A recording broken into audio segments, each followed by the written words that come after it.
Transcurrido un año de gestión del actual gobierno, es posible realizar un primer balance. En materia económica, debido a la inercia que venía del último periodo del anterior gobierno y el comportamiento del escenario internacional, el gobierno logró cumplir sus objetivos de crecimiento.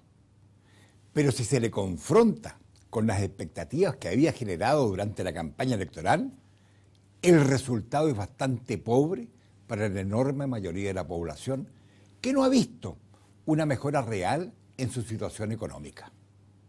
Para el segundo año, el gobierno ya ha sincerado que es difícil que cumpla sus metas, pero aclara que iremos de menos a más. Es extraño este último anuncio, porque nunca el gobierno señaló que íbamos de más a menos. En cuanto a la seguridad pública, es muy poco lo que se puede decir, salvo que Carabineros, que antes era la institución mejor evaluada, ha continuado profundizando su crisis. La realidad es que la sensación de inseguridad se mantiene y aparecen nuevas formas de comisión de los delitos. En educación, después de la enorme reforma impulsada por el anterior gobierno, en todos los niveles, lo que ha hecho la actual administración es francamente intrascendente. Mucho se habló de que poner el acento en la calidad era la solución, pero hasta ahora todo el esfuerzo se ha puesto en un proyecto para expulsar alumnos y otro para restablecer los mecanismos de selección en todos los establecimientos públicos.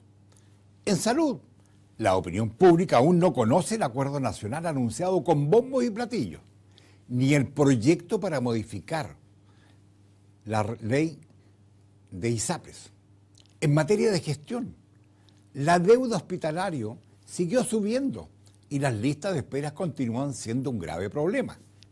Eso sí, el ministerio se esmeró en tener un protocolo de objeción de conciencia para el aborto lo más amplio posible, en perjuicio de las mujeres que deben enfrentar situaciones extremas como la violación, la inviabilidad del feto o el riesgo para su propia salud.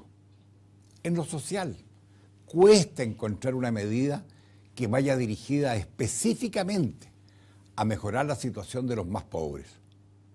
Se dice que el empleo es la mejor política social, pero el desempleo ha aumentado.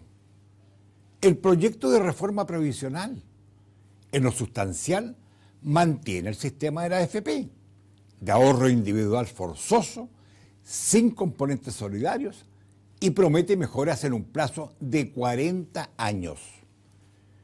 El proyecto de reforma tributaria es regresivo, disminuye los recursos públicos necesarios para mejorar la situación de los más pobres y disminuye también los impuestos que deben pagar los más ricos.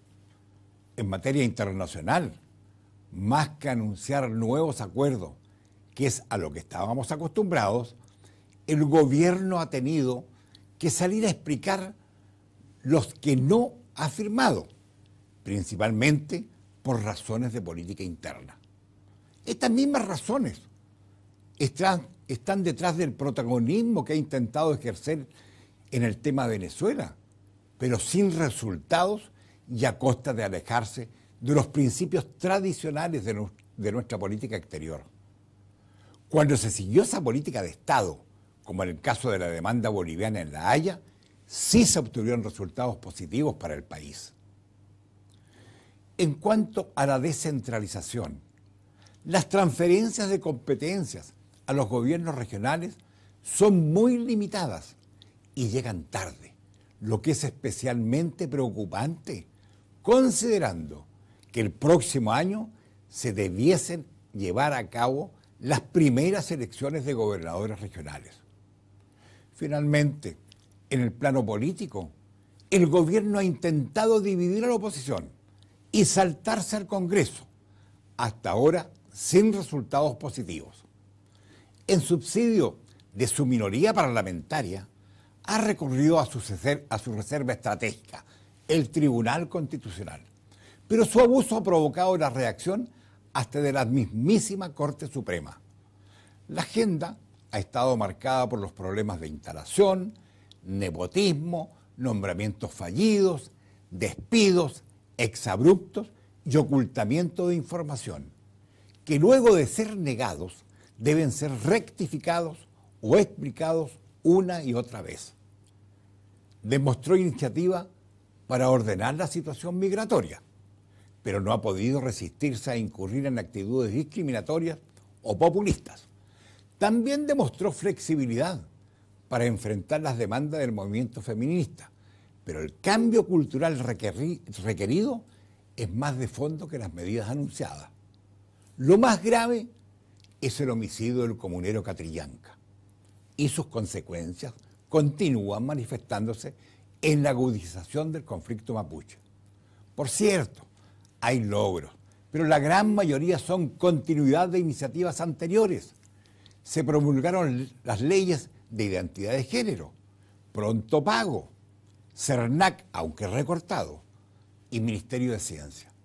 Se inauguraron grandes obras como la línea de 3 del Metro de Santiago. Puede considerarse modesto, pero tal vez en esto último radica el principal logro del actual gobierno. Al final los trabajadores, los empresarios, los jóvenes, las mujeres, los artistas, la gente en general, continúa su actividad. La sociedad sigue cambiando, sin relación a lo que haga o no haga el gobierno. Su gestión no trascenderá.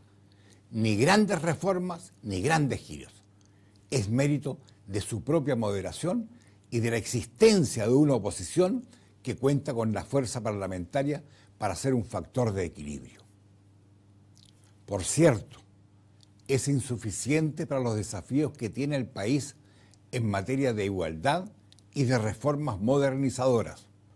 Y es insuficiente también para el carácter de un presidente que está acostumbrado a destacar en otros ámbitos, especialmente en la actividad empresarial. Pero es la realidad. Puede herir el orgullo de algunos, pero es el balance honesto que se puede hacer hasta ahora de la gestión del actual gobierno.